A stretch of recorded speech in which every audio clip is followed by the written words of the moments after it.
Good evening, everyone. My name is Ryan Moses, a Christian by faith, and I am a student of engineering. My question, sir, is according to Islam, both Jesus and Muhammad were prophets.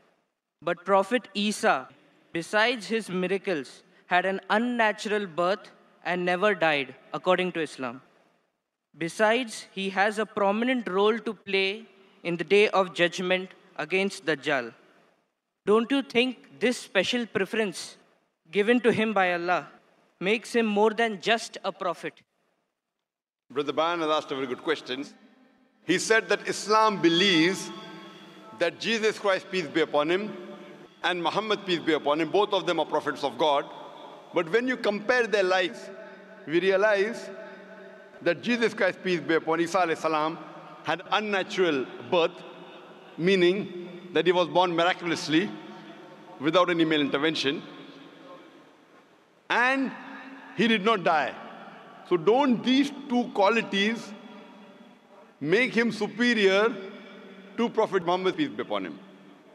Before I reply your question, I would like to make it very clear that Islam is the only non-Christian faith which makes it an article of faith to believe in Jesus Christ, peace be upon him.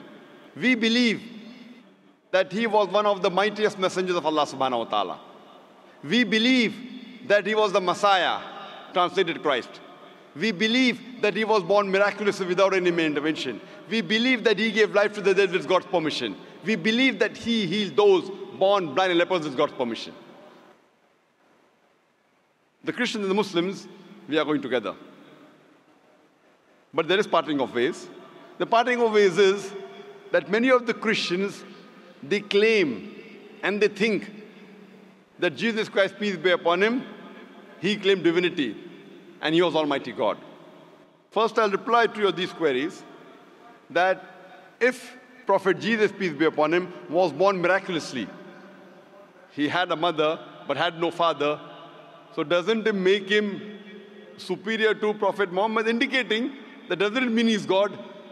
If you say that Jesus is superior or you claim him to be God because he was born miraculously, he had no father.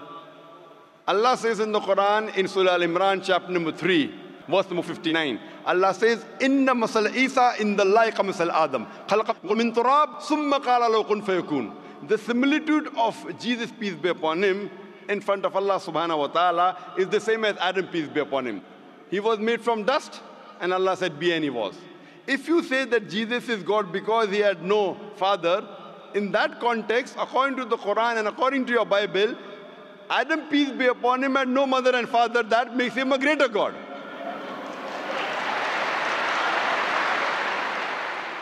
Nowhere does the Bible, nowhere does Allah say in the Quran that because a person has no father, he becomes Almighty God.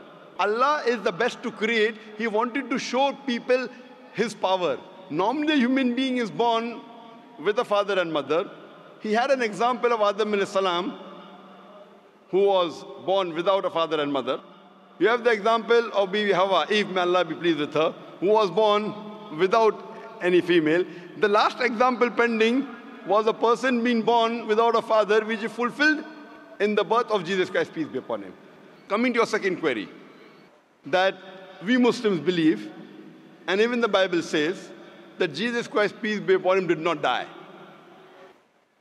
Allah says in the Quran in Surah Nisa chapter 4, verse number 157, 158, Allah says that he was not killed, neither was he crucified, but Allah raised him up unto himself. So the question is that if Jesus did not die, he is alive, isn't he a greater prophet than Prophet Muhammad, peace be upon him? The reply, brother, is that Isa alayhi salam, Jesus Christ, peace be upon him, was the only messenger of Allah subhanahu wa ta'ala whose followers mistook him that he claimed divinity. There is not a single prophet of Allah subhanahu wa ta'ala, of Almighty God, whose followers mistook that he claimed divinity. Because he was the only prophet whose followers mistook that he claimed he was God, Allah subhanahu wa ta'ala raised him up alive so that in his second coming, he could testify to these people that he never claimed divinity. That's what Allah says in the Quran in Surah Ma'idah chapter number 5, verse number 116, that in his second coming, he will tell Allah subhanahu wa ta'ala, that you be my witness. I never told them to worship me, but I told them, Ubudullah, worship Allah, Rabbi wa Rabbakum, who's my Lord and your Lord. The same thing is mentioned in the Gospel of Matthew, that in his second coming, when people will say, oh Master, did we not do wonders and miracles in your name? He will say, ye evil men, I don't even know you. You depart from here. So Allah subhanahu wa ta'ala, Almighty God, has raised up Jesus Christ, peace be upon him, alive, because in his second coming, he will not give any new message. Because Prophet Muhammad, peace be upon him, is the last and final messenger, which is mentioned in the Quran in Surah Azab, chapter 33, verse number 40. After him and after the Quran was revealed, nothing new can be added or subtracted from the religion of Islam. He will come as the ummah of Muhammad sallallahu alaihi wasallam. He will come not to give any new teaching, just to testify to the followers that he never claimed divinity and he is a messenger of Allah subhanahu wa ta'ala. So the major difference between the Muslims and the Christians is that most of the Christians think that Jesus Christ, peace be upon him, claimed divinity. In fact, if you read the Bible, there is not a single unequivocal statement in the complete Bible where Jesus Christ, peace be upon him, himself says that I am God, or where he says worship me. If any Christian can point out a single verse in the Bible, a single unequivocal statement where Jesus Christ, peace be upon him, himself says, a single unambiguous statement where Jesus Christ, peace be upon him, himself says that I am God, or where he says worship me, I am ready to accept Christianity just now. I am not speaking on behalf of my other Muslim brothers. I am putting my head on the guillotine. In fact, if you read the Bible, Jesus Christ, peace be upon him, himself said, it's mentioned in the Gospel of John, chapter number 14, verse number 28. Jesus Christ, peace be upon him, said, my Father is greater than I. Gospel of John, chapter number 10, verse number 29, my Father is greater than all. Gospel of Matthew, chapter number 12, verse number 28, I cast out devil with the Spirit of God. Gospel of Luke, chapter number 11, verse number 20, I with the finger of God cast out devil. Gospel of John, chapter number 5, verse number 30, I can of my own self do nothing. As I hear, I judge, and my judgment is just. For I seek not my will, but the will of my Father. Anyone who says, I seek not my will, but the will of Almighty God, is a Muslim. So Bible says, Jesus Christ, peace be upon him, was a Muslim. He never claimed divinity. And it's clearly mentioned in the book of Acts, chapter number 2, verse number 22. Ye men of Israel, listen to this. Jesus of Nazareth, a man approved of God amongst you by wonders and miracles and signs, which God did by him, and you are witness to it. A man approved of God amongst you by wonders and miracles and signs, which God did by him, and you are witness to it. So Jesus Christ, peace be upon him, never claimed divinity, but he was one of the mightiest messengers of Allah subhanahu wa ta'ala. So brother, are you convinced that Jesus is not God? I did not say Jesus is God. I said what is his position according to Islam. I never said that you said Jesus was God. I'm asking you a question. Are you convinced that Jesus is not God? Yes, I am convinced of that, but I want to clarify his position in Islam. Brother, before I answer, didn't I tell you he believed that he was one of the mightiest messengers of God? No Muslim is a Muslim if he does not believe in Jesus Christ, peace be upon him. A Muslim cannot be a Muslim if he doesn't believe in Jesus Christ, peace be upon him. We believe that he was one of the mightiest messengers of God, but he was not God. So do you believe Jesus Christ, peace be upon him, is not God? Yes. Do you believe Prophet Muhammad sallallahu alaihi wasallam is the messenger of God?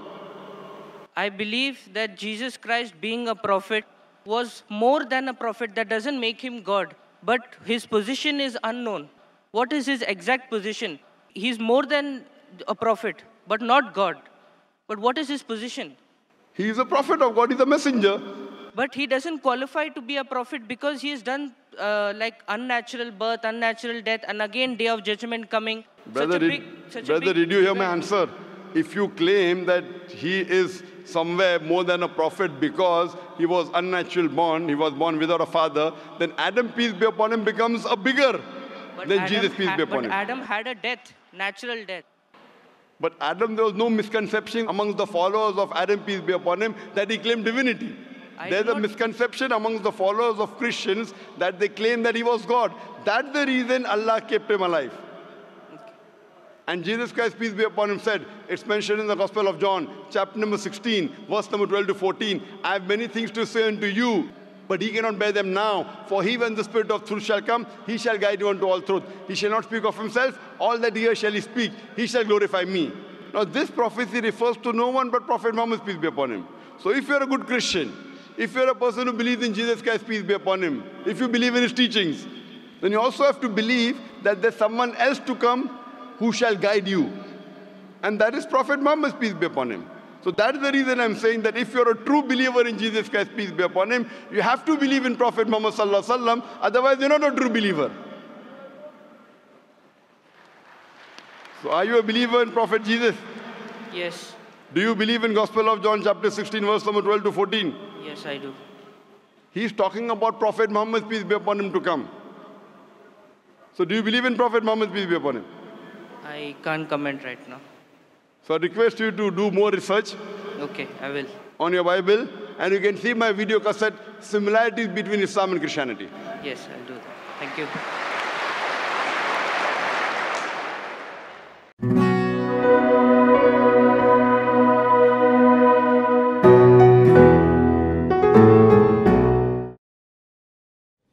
Assalamualaikum warahmatullahi wabarakatuh. Wa alaikum assalam wa rahmatullahi wa barakatuh. My name is Abdul Razak Khan bin Nusum Ali Khan, and my question is... Sorry, can I request someone to get a glass of water for me? And a chair if you don't mind? And a chair here, please, so that I can... Can someone have a chair? Yes.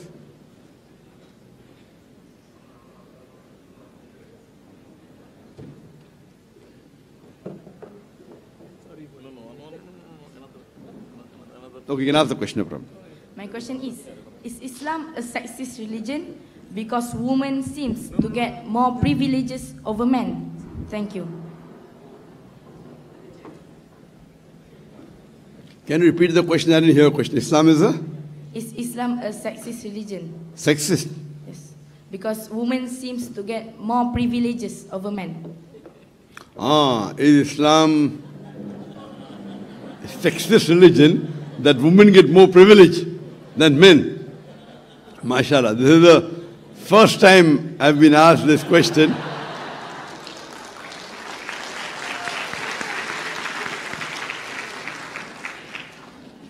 I've given a lecture many a times, women rights in Islam, and I always say that because today the media says that Islam subjugates the woman. And when I give my talk, I always say that no one should object that Islam gives more rights to women. And it's the first time somebody is asking me a question that does Islam give more privilege to the woman?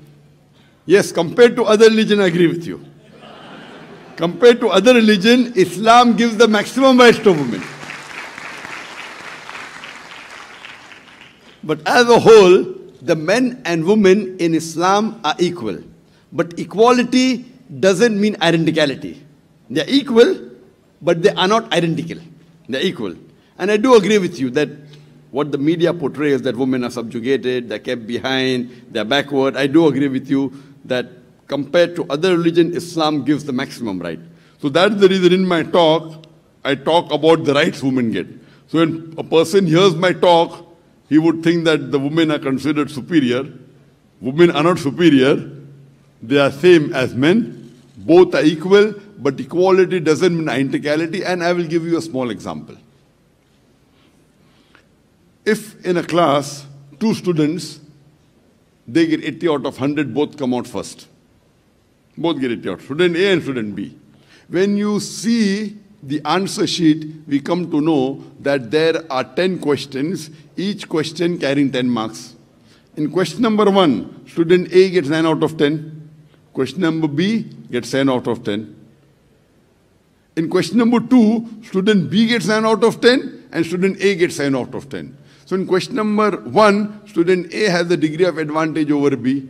In question number 2, student B has the advantage over A. In the remaining questions 3 to 10, both get 8 out of 10. So if you add up, both get 80 out of 100. In 3 to 10, both are identical, exactly equal. But in question number 1, student A has the degree of advantage. In question number 2, student B has the degree of advantage.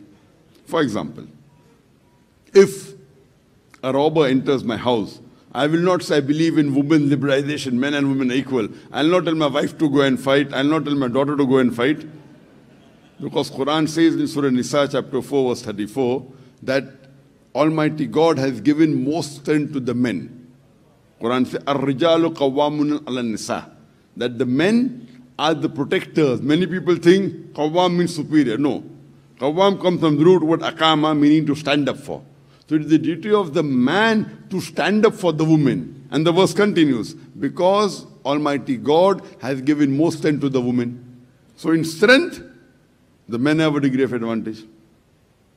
On the other hand, if you read the hadith of Muhammad in Sahih Bukhari, volume number 8,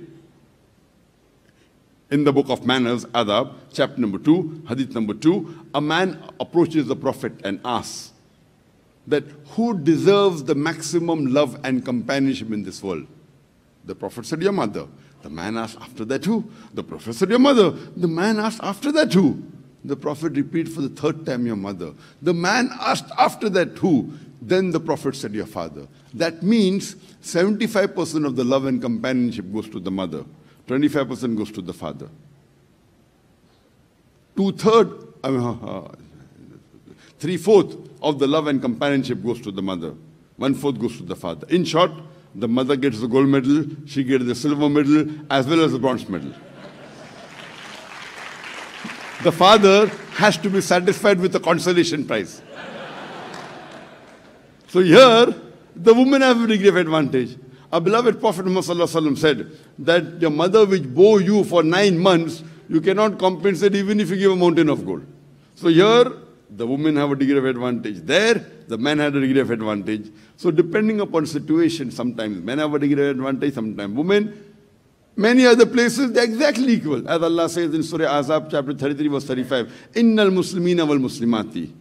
That for believing men and women, for those men and women who give zakat, who pray, and the verse continues. So most of the places, they are same. In some aspect, the men have a degree of advantage, in some aspect, the women. So hope that answers the question. Thank you. 10 major signs which are connected to one another.